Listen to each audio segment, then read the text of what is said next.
Two এবং towards এই দুটি ইংরেজি শব্দের বাংলা হলো দিকে। তাহলে আমরা কোনটি কখন ব্যবহার করব? প্রথমত আসি টু। টু আমরা তখনই ব্যবহার করব যখন আমরা কোনো নির্দিষ্ট গন্তব্যস্থলে যাই, অর্থাৎ গন্তব্যস্থল যখন নির্দিষ্ট থাকবে সেক্ষেত্রে আমরা ব্যবহার করব টু।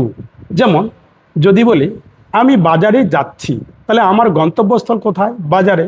এক্ষেত্রে আমি ব্যবহার করব to, I am going to the market. এবার যদি বলি তারা আমার কাছে আসছে, অর্থাৎ তাদের গন্তব্যস্থল হলো আমি, অর্থাৎ আমার কাছে আসা, সেক্ষেত্রে ইংরেজিতে বলবো they are coming to me. এক্ষেত্রে কিন্তু আমরা টুয়ার্ডস ব্যবহার করব না, কারণ এখানে গন্তব্যস্থল নির্দিষ্ট। আর যখন আমরা কোনো কিছুর দিকে যাই, ঠিক ওই জায়গায় যাচ্ছি কি না সেটা বোঝানো হয় না, শুধু বোঝানো হয় যে এই দিকে যাচ্ছে, এই দিকে আসছে, সেক্ষেত্রে আমরা ব্যবহার করব টুয়ার্ডস। যেমন যদি বলি সে আমার দিকে আসছে, অর্থাৎ তার গন্তব্যস্থল আমি নই, আমি হতেও পারি কিন্তু তার গন্তব্যস্থল আমি কি না সেটা ঠিক বোঝানো হয় না। সেক্ষেত্রে আমরা কি বলবো?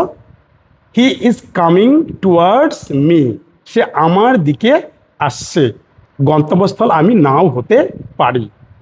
এবার যদি বলি তারা স্কুলের দিকে যাচ্ছে, স্কুলের দিকে যাচ্ছে, অর্থাৎ তাদের গন্তব্যস্থল স্কুল কি না সেটা কিন্তু বোঝানো হচ্ছে না, শুধু বোঝানো হচ্ছে তারা স্কুলের দিকে যাচ্ছে, এবং স্কুলের দিকে যাওয়ার পর তারা অন্য কোথাও যেতে পারে, কিন্তু আপাতত তারা স্কুলের দিকে যাচ্ছে।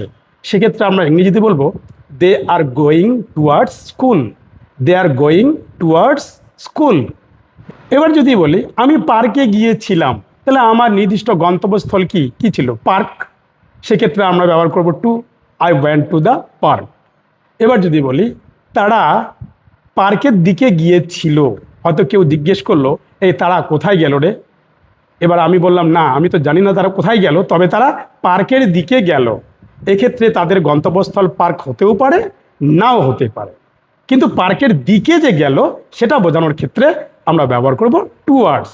এবার যদি বলি তারা পার্কের দিকে গেল, আমরা ইংরেজিতে বলবো they went towards the park, they went towards the park. Bye by.